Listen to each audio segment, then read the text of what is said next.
fast.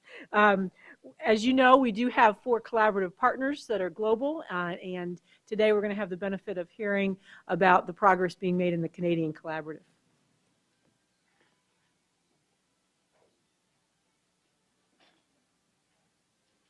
You looked up startled, and I got really worried.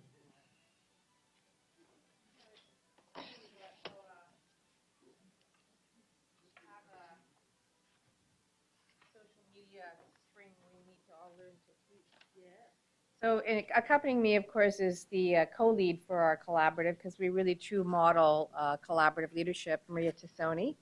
I'm Srita Verma. And I'd just like the other members of our collaborative who are sitting in the peanut gallery there to rise. They hate me for doing this, but I think they should all know there's a strong Canadian presence here from BC, from Queens, from Laval, from our Toronto Secretariat, and the Northern Ontario School of Medicine. So delighted to be here, and delighted to be the, what do you call it, the last pitcher in the, or the closing hitter in the game. I'm a football fan, so I'm not really big about baseball, but I guess that's the right way. So the closeout hitter in this session today, and I know that you've all been very earnestly involved in working. So what we're going to do is let us entertain you, let us keep you smiling, and let us inspire you to be part of the IPE revolution spring, so to speak. So over to Maria, who's going to give the first half of the presentation. And actually, this presentation couldn't have been set up better. I had the good fortune to participate in the breakout that Hubar was facilitating. And it was when Jordan Cohen asked the question, so we're trying to create a new kind of practitioner. Does this mean we're trying to create a new kind of leader? And I think for us, the resounding answer is yes.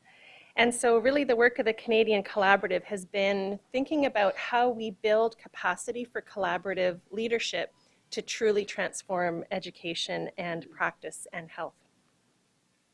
So as Sarita said, we are a pan-Canadian partnership, as you now know, with 5 universities: the University of British Columbia out on the West Coast, the Northern Ontario School of Medicine, certainly in a rural and remote environment, the University of Toronto, Queen's University, and Université Laval as our Francophone partner on the project.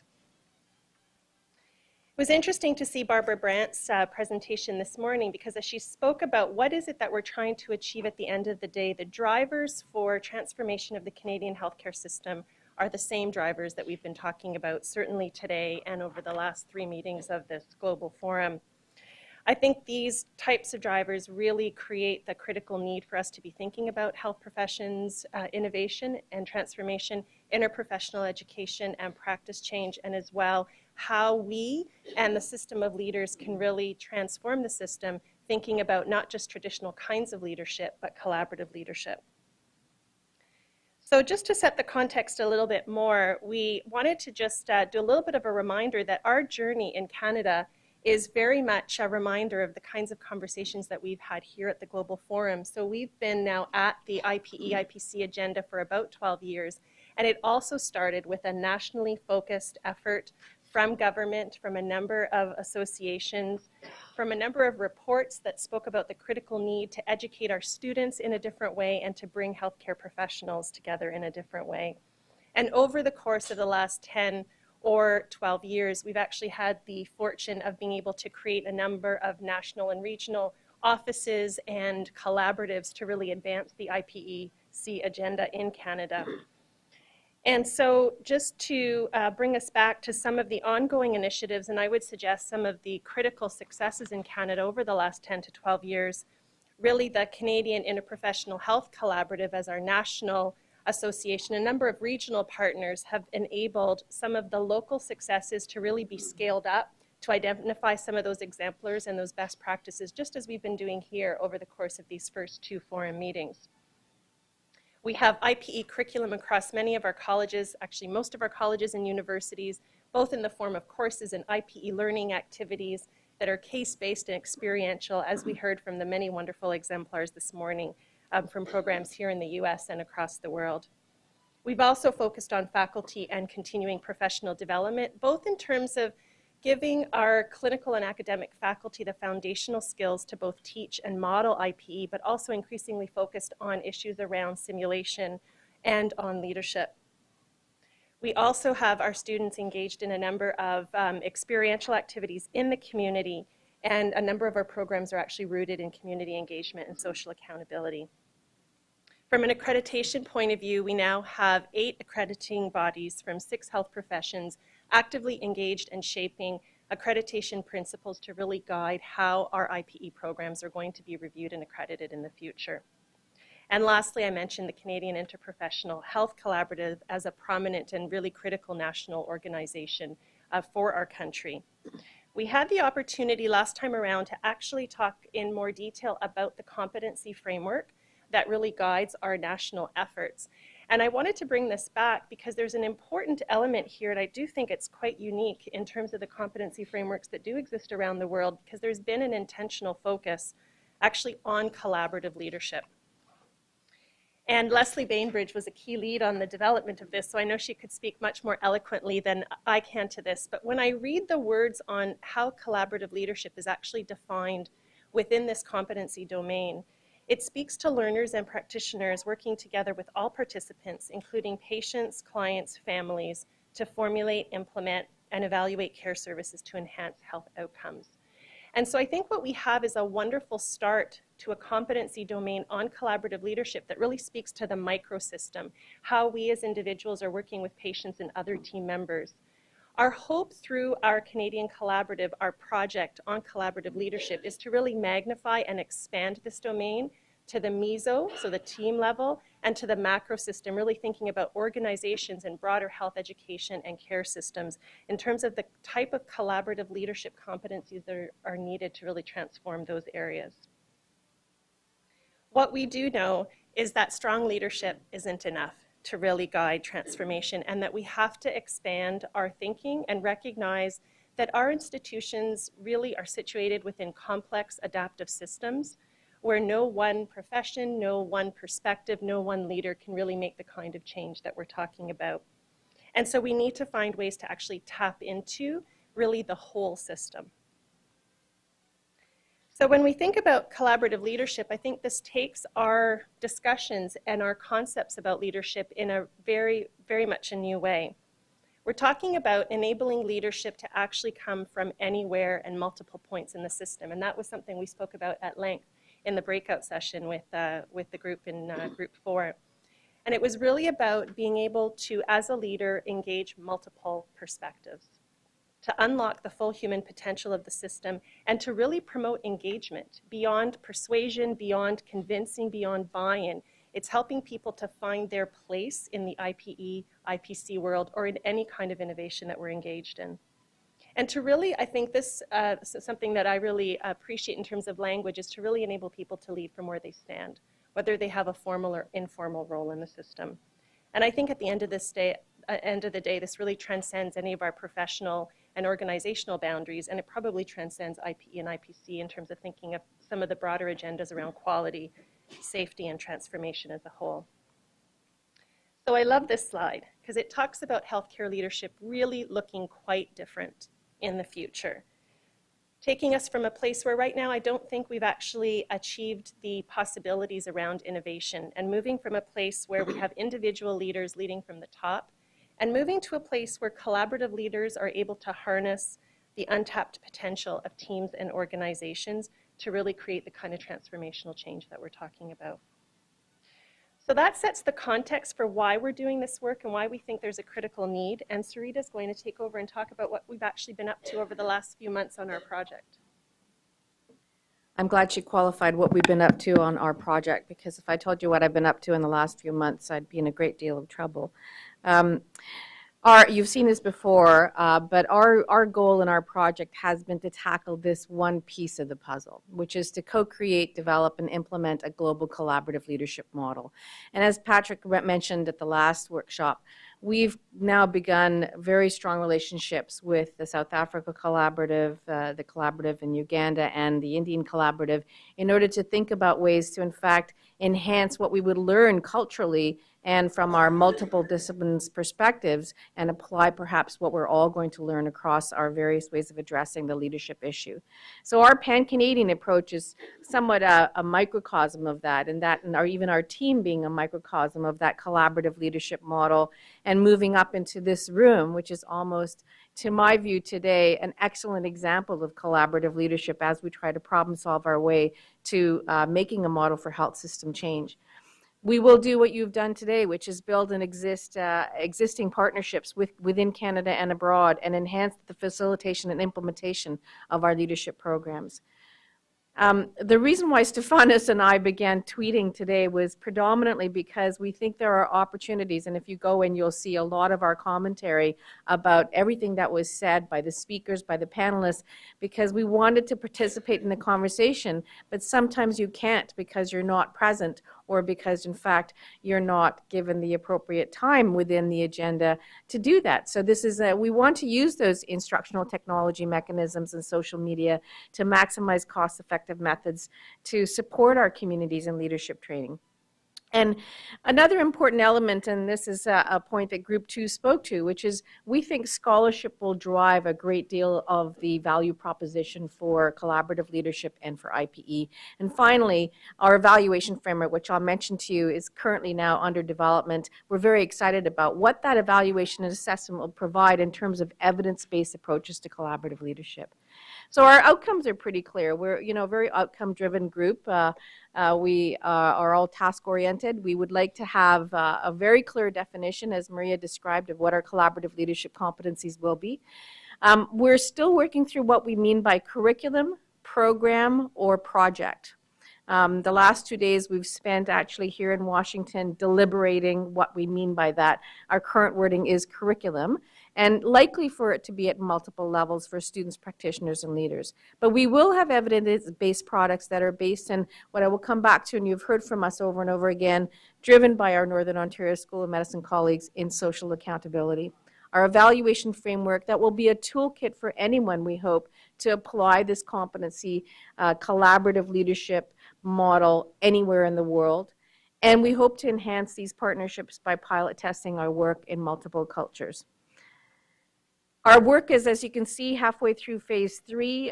Setup took a little longer than we expected, but we've actually been well supported by our universities, and we're anticipating actually an announcement of support from a government agency that's going to help us take this forward. That is part of our sustainability plan. And as you will see in phase 5, knowledge dissemination and transfer, we will be looking very much towards this body to help us with the strategies around knowledge dissemination and transfer. Our ultimate goal for transformative system change is to contribute to the knowledge economy as being part of that knowledge application process. So I'm going to say a little bit about our work and the grounding and the principles of social accountability. And AJ, I hope you don't mind, or Jan, I think we must pay homage to the work of the NET and the social accountability framework that has actually inspired our team, and integrating social accountability as in the approach towards curriculum development, ensuring that it addresses the desired competencies in collaborative leadership. Designing the education in the relevance to the community, so doing needs assessments, thorough needs assessments, and understanding the environment in which that curriculum will be applied. And then finally, integrating social accountability into our evaluation process. Our key facets come from the NET's principles of equity, quality, relevance, and efficiency. So the return on investment proposition for our stakeholders is very important when we think about social accountability. I think it's important that it not be seen as angels singing on high, but in fact it be grounded in practical realities and measurable outcomes. So we've been doing some work since we last saw you, a very thorough series of systematic reviews. There are actually 3 reviews going on. The first one is actually a scoping review of the definition of collaborative leadership. We've done a review of the peer-reviewed literature. We pulled out 183 articles and 24 theoretical books. And essentially, I will boil down those 2 bullets to the bottom line, which is this is like throwing darts into fog. The definition of collaborative leadership is one that's used very widely, has multiple meanings, and be tracked in multiple areas from business to health, less in health, more in business, And can we really have an emphasis on managing complexity and integrated systems? There is a big distinction between formal leaders who do collaborative things, which I think is what we all embody, and leaders who are charged with fostering collaboration and forms of leadership that are inherently collaborative in structure or manner, not what we see regularly in our hierarchical system. So we have done, I can tell you there was a lot of, I think, arm wrestling over this one. Our definition has landed at this point to describe. Collaborative leadership is a way of being, reflected in attitudes, behaviors, and actions that are enabled by individuals, teams, and organizations, and integrated within and across complex adaptive systems to transform health with people, communities, locally and globally. And we emphasize the local global piece. We can coin a new term, glocal. We think that we always must think of those terms, which is why, in fact, what attracted us to this forum, and I think is a major impact of this forum, major impact of the Global Commission, is the applicability and its validity and sensitivity in multiple settings. Our other two literature reviews, I should say, are that the Northern Ontario School of Medicine is doing a massive literature review on social accountability and community engagement. And indeed, our colleagues from Queen's Laval are doing a significant literature review on the curricula of collaborative leadership. I can tell you that it's probably going to lead to another PhD for Emmanuelle, who just got her PhD, by the way. But it's been a very significant project. Our other piece is a qualitative research piece in which we're going to be contacting some of you to do key informant interviews. And we really are looking for senior educators, thought leaders in interprofessional education. We've developed the methodology for this already. We have submitted the potential list of interview candidates. We anticipate we'll probably end up with half the number that we've identified. And we have developed the interview protocol. It's currently going through research ethics. And we're very excited about bringing this other perspective, which is going to be rich in its qualitative understanding of what is collaborative leadership. So as I mentioned, a systematic literature review is underway on existing healthcare leadership curricula. I can tell you, don't be scared. Just seeing the one slide that Deanna prepared of what's available in British Columbia, and there's leadership teaching everywhere. But I'm not convinced there's much on collaborative leadership. And I'm certainly not convinced that there's much on what we're trying to do. It's about management, it's about conflict resolution, and it's about how to be, I think, Joanna, you coined it, Moses leading us through the desert. So that's not the model of leadership that we're looking for. Our questions are, what are the impacts of leadership programs in health on learners, knowledge, skills, attitudes, and behaviors, processes, and system change? What are the competencies addressed in the existing leadership education programs? And how are these competencies addressed in terms of context, content, learning activities, delivery mechanisms, and evaluation methods? I won't go through the systematic review. I think as we grow, we, of course, will be publishing a great deal of this work. And we have agreed to share our methodology with our colleagues in the other collaboratives. This is, I believe, the second to last slide. It is a slide in evolution because I wanted to mention that our evaluation framework, which is deeply invested in what we want to do, and again, we heard in our group too today, assessment will be a key component of determining the validity and the value proposition of what we end up with in our work. So we see basically the three components: the project, the process of collaborative leadership, and the product itself, which is our curriculum or our program, all being elements that may collapse into one evaluation framework, but we also are evaluating ourselves. We came from very disparate backgrounds, and it's been a very interesting experience for us to develop our own collaborative leadership process. The 6 reinforcing lenses are looking at this through complex adaptive systems, social accountability, knowledge mobilization. It will be theory-based, participatory, and utilization-focused.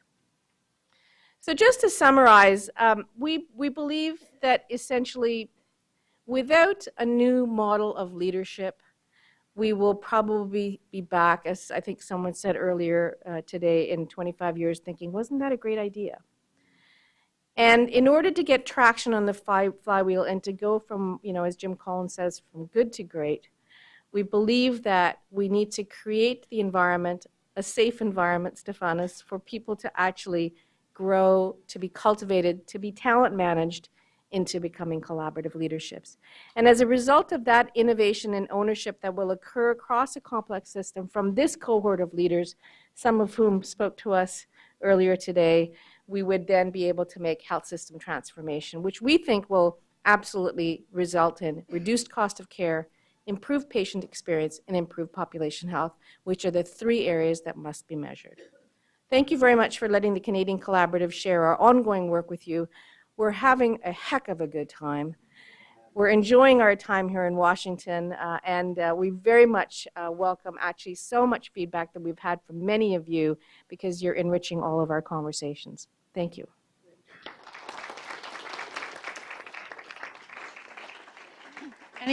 Any quick questions or comments for our colleagues?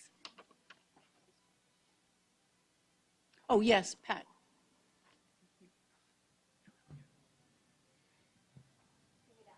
I had an opportunity to sit next to you as we were in the planning yesterday, and I'm going to ask you quite an awkward question because I think you've accomplished a lot. I'm curious from your view and what we're trying to accomplish largely in the United States, what thoughts you have about maybe where we might have some blind spots or something that could inform us just from an outside perspective. I'd be interested in hearing from Jan and others as well. I think we tend to be so centric to our system, and you know, there's a lot of flexibility and accomplishments that are beyond ours. So if you'd be willing to take the risk, I'm interested in your thoughts and perspectives. We're going to do Laverne and Shirley, so I think Maria will speak first, and then I'll come out with my views, which Okay. may be different. I was nervous. I wasn't sure whether you were Laverne or I was Shirley. But anyway, that aside,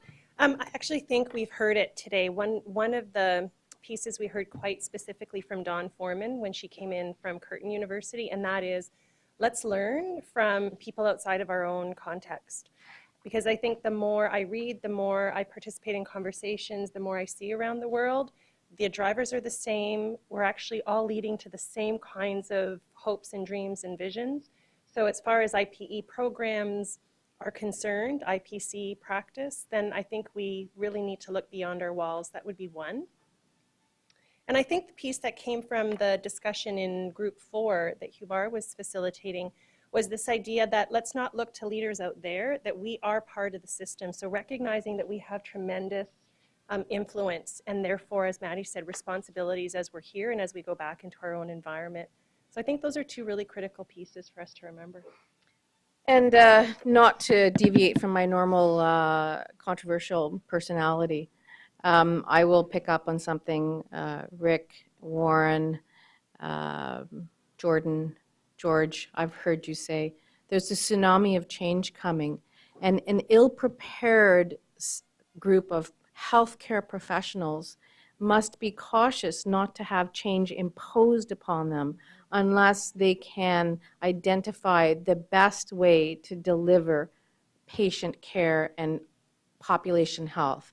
And to move from the ratio of 5% using 80% of the resources to a different number, 80% using 5%, whatever it is, there has to be a shift. And I think you can all smell it coming. And I think that's the part, if you talk about a blind spot. I know you don't have a blind spot, but I don't think you have that much time in the States to wait much longer. And that's the creating the sense of urgency from Copland, but I don't mean to make you all nervous and not sleep tonight. I think if this forum is one mechanism, and interprofessionalism, Jordan, you said, is only one of the tools at our disposal, let's make it pithy, let's make it relevant, and let's make it measurable so that you can really have impact. And that's where Canada actually wants to be a big player in this, because we have some lessons, but we have also learned sustainability is a challenge. You're right, of course, that these issues are of concern to interprofessional activists around the world. This is not flannel. this is a quantum leap ahead of where anybody else is, and this is hugely important. The best is enemy of the good. We really want to see what you've presented to us this afternoon in the public domain, open to the whole interprofessional community at the earliest possible date. I'm picking up nods from other parts of the world as I say it, and if some of us can help in that process, we willingly will. Thank you. Well, we are no longer, actually, as we would have been thought of 15 years ago, interprofessional education terrorists. We are now actually, you know, I'm a deputy dean, often an acting dean. I'm part of the establishment. And that's the part about collaborative leadership that I've noticed that has made a big difference. As the leadership changed and that it actually became valued as part of the academic work that we're doing, that it could be counted towards promotion and tenure, that it could be counted. These publications were not in the gray literature, they still are, but that we're actually moving them into the scientific literature. As academics, this is something that we can really hang our hat on. All of the other stuff about links to practice, all the demonstration models that we've heard about, these are fantastic things. But everybody should be writing them up. It's low-hanging fruit. Send in the posters, send in the abstracts, because the more we contribute to the knowledge economy, the more impact we will have on influencing policy, I firmly believe.